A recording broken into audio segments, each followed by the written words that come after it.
First off, we want to give a big thanks to Vikings War of Clans for sponsoring this video. Their development team asked me to download and play the game, and I thought, why not? It's free to download. After a few minutes, I was addicted. I love Vikings because it reminds me of awesome strategy games from the 90s like Command & Conquer and Age of Empires. Vikings is also great because I can pick it up and play it anytime I want, and I can play it for as long as I feel like it. Besides having impressive strategic gameplay, the game also has brilliant 3D graphics that transports you to the world of the Vikings. In the game, you're the Jarl, and you're the head of your entire kingdom. From there, you collect your resources and build your army. One of the best parts about Vikings is that there are so many ways to play. You can be a conquering warlord or focus on gradual expansion. Personally, I like to focus on science and building a highly technological kingdom. I also really enjoy the live events and competitions, and I'm always looking forward to the next one starting. Please help support my channel by downloading Vikings for free only from my links in the description box and get the special bonus of 200 gold coins and a protective shield. Don't forget to look me up and join my Vikings clan under my nickname, Criminally Listed. So please help support Criminally Listed and download Vikings War of Clans today. Number 3. Michael Anderson. In the fall of 2007, Catherine Olson was 24 years old. Catherine's father, Rolf, was a Lutheran pastor, and her mother, Nancy, taught English in high school. Catherine lived in Minneapolis, Minnesota with a roommate. Catherine was a bright but impulsive young woman. She was the co-valedictorian when she graduated from high school in 2002. She went on to study theater and Hispanic studies at St. Olaf College in Northfield, Minnesota. She graduated in 2006. Catherine was a member of her church's choir, and she volunteered for several outreach groups. Catherine loved children, and she enjoyed working with them. Occasionally, to earn money, she found babysitting work on the online classified website, Craigslist. In October 2009, she responded to an ad looking for a babysitter. The person who posted the ad replied to her email. The author claimed that their name was Amy. Amy wrote that they were looking for someone to babysit at their home in Savage, Minnesota on October 25, 2007. Savage is a suburban city that is about 15 miles southwest of downtown Minnesota. Amy provided Catherine with an address and a cell phone number. On the morning of October 25, 2007, Catherine told her roommate that she was going out to babysit at a residence in Savage. She told her roommate that she met the client through Craigslist. She also told him that the client seemed kinda strange. Her roommate left their home at about 8 a.m. At about 9 a.m., Catherine called the number Amy had given her. Catherine then got into her car and drove to the address that Amy had provided for her. The next morning, at about 8 o'clock, an employee of the Parks Department in Savage called the police out to one of the local parks. A purse had been found in a garbage can. The officer took the purse back to the police station. Inside the purse, he found Catherine's driver's license and a phone number. The officer called the phone number and left a voicemail saying that Catherine's purse had been found and she could pick it up at the police station. 8 hours later, the officer was told that Catherine's mother, Nancy, had called and said that either she or Catherine would come to the police station to collect the purse. The officer decided to call Nancy. Nancy told the officer that she had been trying to get in contact with her daughter but she had not been able to get a hold of her. Every time she called Catherine's cell phone, her call went directly to voicemail, and she thought that this was odd. Nancy told the officer that she had spoken to Catherine's roommate. He said the last time he saw or heard from Catherine was the morning before. She had been planning on going to the babysitting job in Savage. He also said that Catherine met the client through Craigslist, and she had mentioned that the client was strange. The officer then decided to talk to Catherine's roommate himself. Catherine's roommate was able to get into Catherine's email box, and he printed off the emails between Catherine and the person who identified themselves as Amy. In one of the emails, Amy provided an address in Savage and a phone number. The officer then had a detective get involved in the investigation. At about 5:15 p.m. on the day after Catherine went to the babysitting job, the detective went to the address in Savage. It was a dilapidated house that was aqua in color. When the detective arrived at the house, he found that no one was home. The detective talked to the neighbors, and he learned that Steve and Barbara Anderson lived in the house with their 20-year-old son, Michael. The detective left a business card at the Andersons' home, and he went back to the police station. Meanwhile, the police officer who retrieved Catherine's purse from the garbage can went back to the same garbage can. He remembered that when he pulled the purse out of the garbage can, there was a garbage bag sitting on top of it. When the officer got back to the garbage can, he found the bag and he looked inside of it. He found a light blue bath towel with red spots on it. The officer immediately thought that the red spots were blood. He called the detective, who came to the garbage can. The detective took the towel out of the bag and noticed that there was an object wrapped up in the towel. It was a smashed cell phone. Catherine's parents, Rolf and Nancy, were shown the cell phone, and they said that it belonged to their daughter. One thing the investigators noted was that a name had been written on the towel in marker. That name was Michael Anderson. The detective knew that Michael Anderson lived at the address that was given to Catherine by the person who claimed to be Amy. Not long after the discovery of the cell phone, the detective received a phone call. It was Barbara Anderson. She was calling because she had found the detective's business card.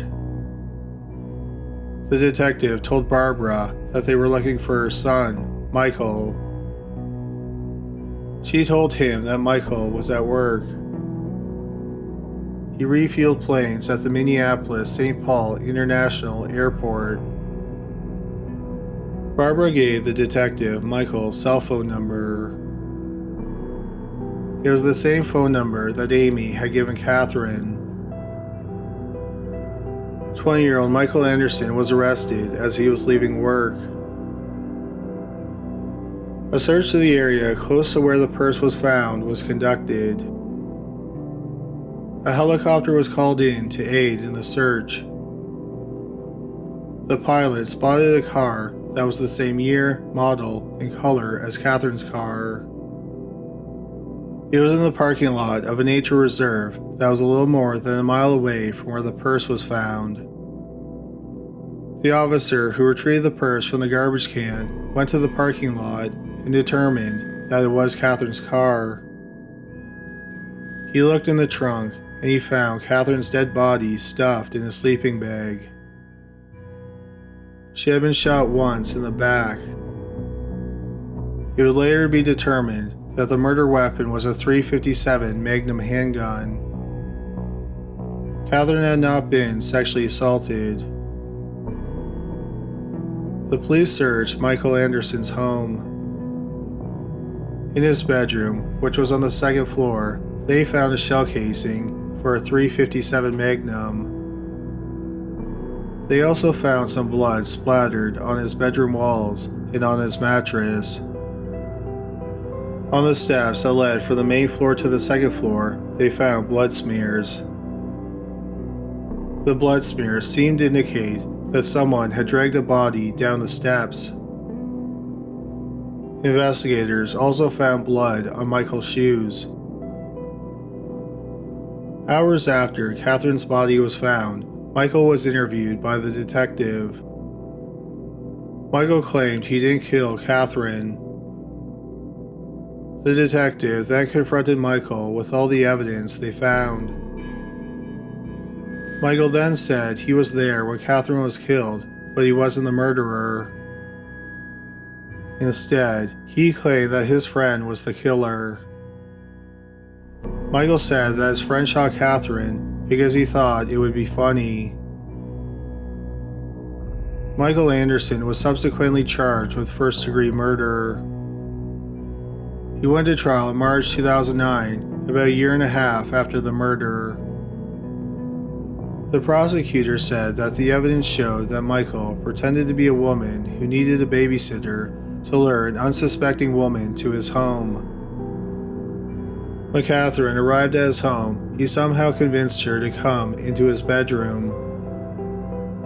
He then shot her to death simply because he wanted to know what it felt like to take someone's life. Michael's defense lawyer acknowledged that Michael did pose as a woman and lure Catherine to his home. But Michael's lawyer argued that Michael never planned on killing her. Michael's lawyer explained that Michael was a 20-year-old high school dropout who had never been on a date. He posted the ad and lured Catherine to his home because he was looking for some sex that was consensual or romance. The defense also acknowledged that Michael pulled out the gun, but he claimed that the gun accidentally fired. The defense wanted a doctor who examined Michael to testify. The doctor had diagnosed Michael with Asperger's syndrome. The defense said that the syndrome would explain why Michael thought that posting an ad saying he was a woman looking for a babysitter could lead to a romantic encounter. The syndrome also made Michael clumsy, which would explain how he accidentally fired the gun. But the judge did not allow the doctor to testify. Michael Anderson was found guilty of first-degree murder, and on April 1, 2009, he was sentenced to life in prison without the chance of parole. The murder of 24-year-old Catherine Olson was the first homicide associated with Craigslist. In May 2009, there was a memorial service held in Catherine's honor. Craigslist founder Craig Newmark spoke at the memorial. He cautioned people to be careful when using the internet. Newmark also contributed an undisclosed amount to a scholarship in memory of Catherine. Catherine's parents, Rolf and Nancy, never blamed Craigslist for Catherine's murder. The couple said that the loss of their daughter was incredibly hard on them, but they have tried to move on with their lives. They said that they know they can never go back to the way things used to be. Instead, they have had to learn to live in a new normal. Nancy and Rolf said that their lives after the murder of Catherine is like an orchestra with a single out-of-tune instrument. Number 2. William Melchert-Dinkel. In the autumn of 2006, Celia Blay was 60 years old. Blay was a retired school teacher, and she lived in Maiden Bradley, Wiltshire, England. Blay was dealing with some grief after losing both of her parents. Looking for comfort, she turned to the internet. One day while she was surfing, she accidentally stumbled upon something she didn't know existed. It was websites, chat rooms, and news groups dedicated to suicide. One online community she found was a place where people talked about contemplating suicide and the best way to do it. Most people in the community would discourage users from killing themselves. But since it's the internet, a small percentage of users would encourage people to take their own life. Blaze started corresponding with some of the people in the community, and she encouraged them to get help instead of doing something irreversible. One of the people she talked to was a 17-year-old girl from South America. The girl told Blaze she had a specific time and date planned for when she was going to hang herself. She also said that she was in a suicide pact with someone she met online.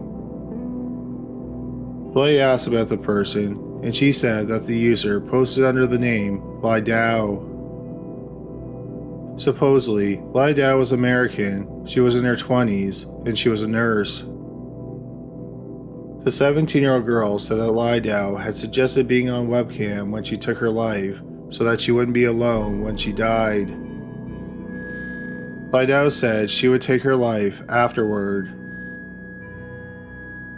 For obvious reasons, Celia Bly was disturbed by this. So she discussed the matter with some other people in the chat room where she had met the girl.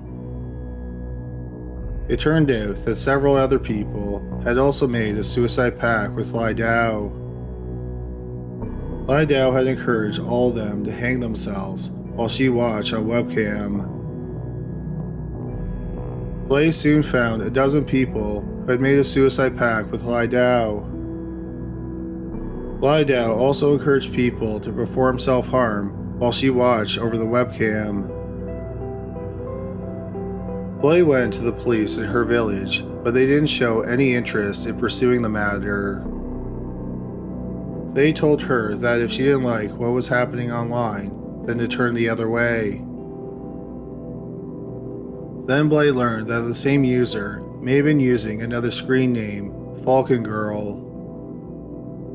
Falcon Girl had been making similar suicide pacts as Lai Dao. Blaze and a friend who had been talking to Falcon Girl decided to set up a sting.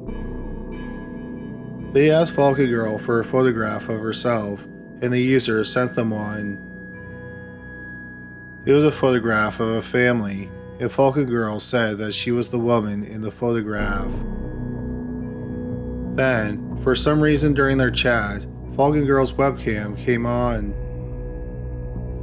That's when Celia Blaze saw that Lai Dao and Falcon Girl was not a woman. Instead, it was a middle-aged man. They managed to snap a photograph of the man on one of their cell phones. Blaze and her friend realized that he was in the photograph that he had sent them. He was the man sitting next to the woman that he claimed to be.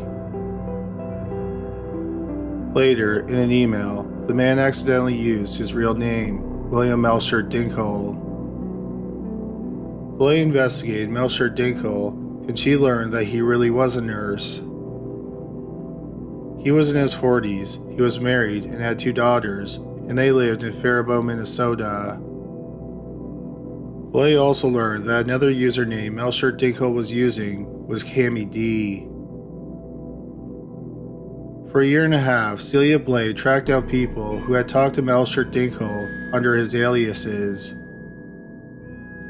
She found nearly 50 people who had talked to Melchert-Dinkel about suicide. She then went back to the police, but once again, they had no interest in pursuing an investigation. Blaze also tried to pass the information on to the FBI, but they did not receive it.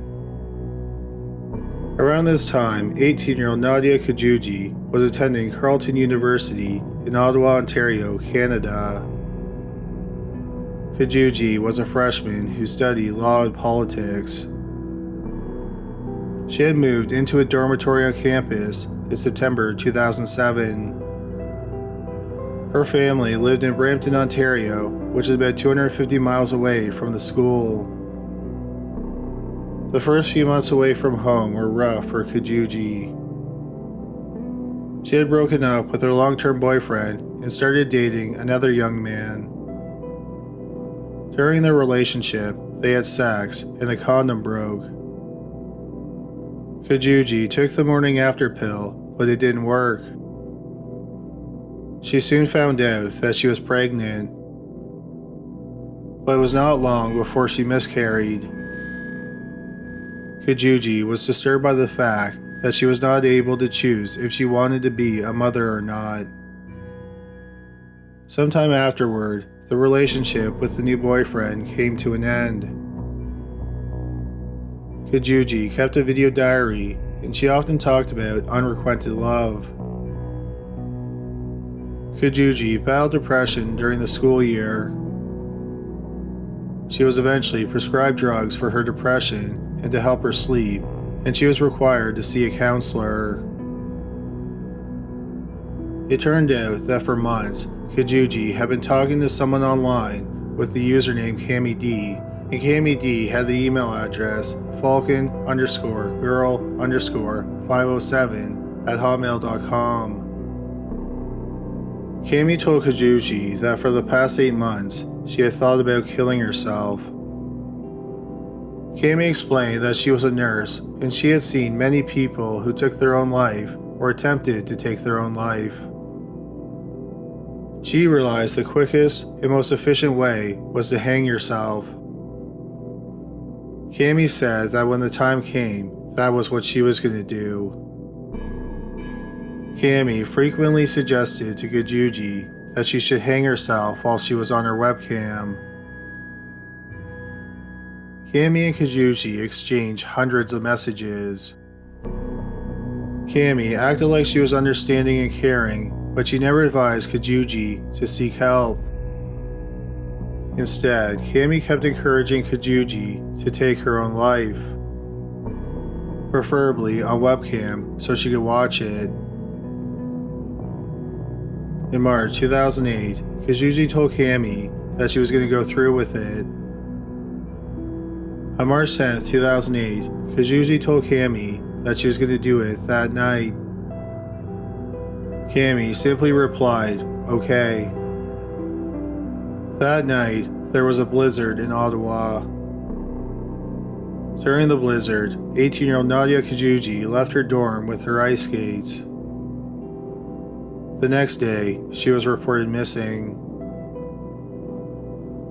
About 2 weeks after Kajuji walked out into the snowstorm, Celia Blake got in contact with Canada's National Police Force, the Royal Canadian Mounted Police, which is also known by its acronym, the RCMP.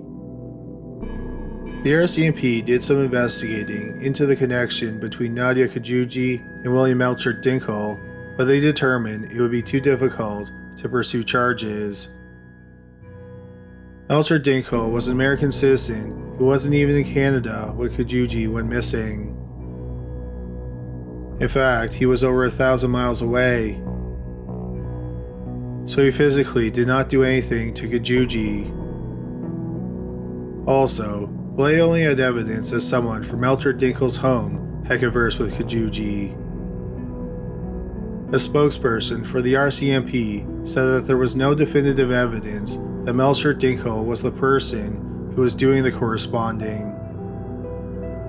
After all, Melchert-Dinkel lived in the house with his wife and his 2 daughters. Celia Blay was discouraged by the RCMP's reaction, but she was not defeated. She then found out about a police unit called the Task Force on Internet Crimes Against Children. They were located in St. Paul, Minnesota. Blay was hopeful because Melchert-Dinkel lived in Minnesota, and Minnesota has laws regarding encouraging people to die by suicide. Blay sent all the information that she had collected on Melchert-Dinkel to the task force. The task force then began to investigate William Melchert-Dinkel. About 6 weeks after 18-year-old Nadia Kajuji left her dorm room during the snowstorm, her body was pulled from the Rideau River. The police had gone through Kajuji's computer. Despite the frequent encouragement to hang herself, Kajuji did not want to end her life that way. She wanted her death to look like an accident, in the hopes that it might be easier for her family to accept her death. She had jumped into the river off a bridge that was close to the school campus with her ice skates on. She thought that the weight of the skates and the current would pull her under the water. She would either drown or die from hypothermia. Even after Nadia Kajuji's body was found, and as the Task Force on Internet Crimes Against Children investigated William Melchert-Dinkel, he continued to talk to suicidal people online, and he would encourage them to take their own lives. In October 2009, about 9 months after Celia Blay passed her information along to the task force, investigators went to Melchert-Dinkel's home. He was cooperative, and he let them into his home. When the investigators told Melchert-Dinkel why they were there, he admitted he posed as a female nurse online. He also admitted that he encouraged people to kill themselves. Melchert-Dinkel said that he encouraged about 20 people to kill themselves, entered in suicide pacts with about 10 people, and he thought that 5 of the people he encouraged may have taken their own life. He confessed that one of those people was Nadia Kajuji. Melchert-Dinkel was asked why he would do something like this, and he said it was because he liked the thrill of the chase. He also said that he had a suicide fetish. The police looked through Melchert-Dinkel's computer, and they found a photograph of Nadia Kajuji. They also found messages between Melchert-Dinkel and a 32-year-old man named Mark Dryborough, who lived in Coventry, England. Dryborough had suffered from depression for over 10 years. He often felt like a failure because he could not hold down a job. Then, sometime in 2005, Dryborough started talking to Lai Dao, which was of course William Melchert-Dinkel. Dryborough formed what he thought was a suicide pact with Melchert-Dinkel. Melchert-Dinkel promised to take his life after Dryborough did it. Melchert-Dinkel gave him specific directions on how to hang himself, which included putting the noose behind his left ear. The last time Melchert-Dinkel and Dryborough talked was on July 27, 2005. Hours later, Dryborough hanged himself exactly the way Melchert-Dinkel told him to do it. The noose was even behind his left ear. At first, the police did not charge Melchert-Dinkel with anything. But then 6 months later, in April 2010, William Melchert-Dinkel was charged with 2 counts of aiding in a suicide regarding the deaths of Mark Dryborough and Nadia Kajuji. In March 2011, Melchert-Dinkel was convicted on both counts. 2 months later, he was sentenced to 360 days in jail plus 10 years of probation. Melchert-Dinkel's lawyer appealed, and in March 2014, the Minnesota Supreme Court reversed the conviction because of the wording of the conviction. William Melchert-Dinkel went to trial again in September 2014. He was convicted of assisting Mark Dryborough in his suicide. In the death of Nadia Kajuji, he was convicted of the lesser crime of attempting to assist in a suicide.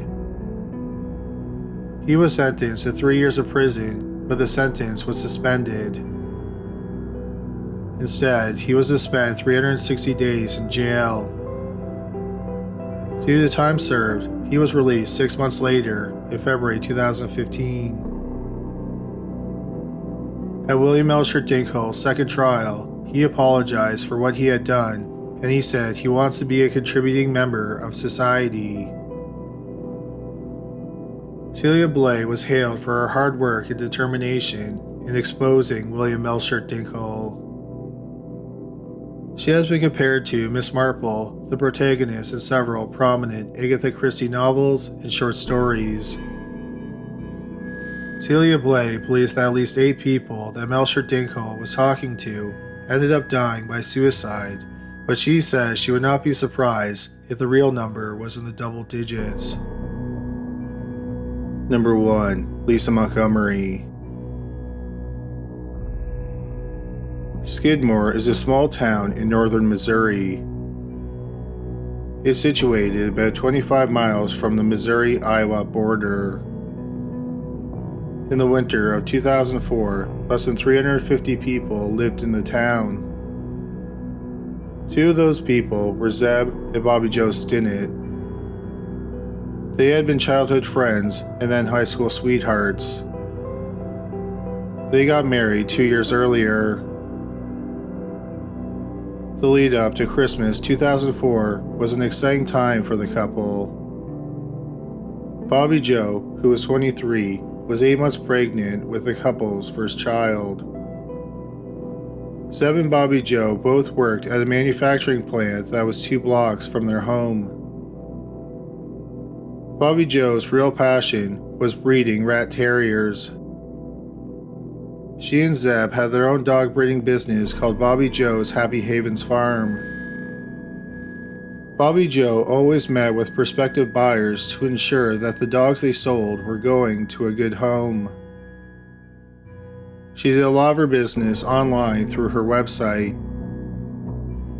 At the end of her pregnancy, Bobby Joe planned on quitting her job at the manufacturing plant to focus on raising her child and dog breeding. Bobby Joe also liked to talk about rat terriers and dog breeding online. She often posted on message boards, and she was a regular in a chat room called Ratter Chatter. On the afternoon of December 16, 2004, Bobby Joe was home alone. Zeb was at work, and she was home because she was on maternity leave. The day before, Bobby Joe had set up a meeting with a prospective buyer. The meeting was with someone she thought she only knew online. She was supposed to meet with the person at around 2:30 that afternoon. The prospective buyer's name was supposedly Darlene Fisher, and she apparently lived in Fairfax, Missouri, which is only about 20 miles from Skidmore. Bobby Joe and Darlene had talked online several times in the past 8 months. Then the day before, Darlene had emailed Bobby Joe because she was interested in buying a rat terrier. Bobby Joe emailed her back with directions to her home. Bobby Joe also posted a message on a forum that she and Darlene frequented. Bobby Joe said she was looking forward to meeting Darlene in person. At about 2:30 that afternoon, Bobby Joe's mother, Becky Harper, called Bobby Joe. Becky explained to her daughter that her vehicle was getting some work done and she needed a ride to the garage. Bobby Joe said she was meeting a potential buyer, but she said she would pick her mother up at 3:30. Then Bobby Joe told her mother that someone was there and she had to go. She then hung up the phone. At 3:30, Becky Harper was surprised to see that her daughter wasn't waiting to pick her up. She phoned Bobby Joe several times, but no one answered. Bobby Joe only lived 2 blocks from her mother's place of employment. When Bobby Joe didn't answer the phone, Becky walked over to her daughter's home. She was horrified by what she found. Her daughter was lying in a pool of blood. She called 911 and she explained to the dispatcher that it looked like her daughter's stomach had exploded. When the paramedics arrived, they discovered that the baby was gone. Sadly, it was too late to help 23-year-old Bobby Joe Stinnett. The medical examiner would later determine that Bobby Joe was strangled from behind with a rope. Then the killer performed a cesarean section with a paring knife. It's believed that Bobby Joe regained consciousness during the delivery, and the killer had to strangle her again. After the body was found, a neighbor of Zed and Bobby Joe came over to talk to the police.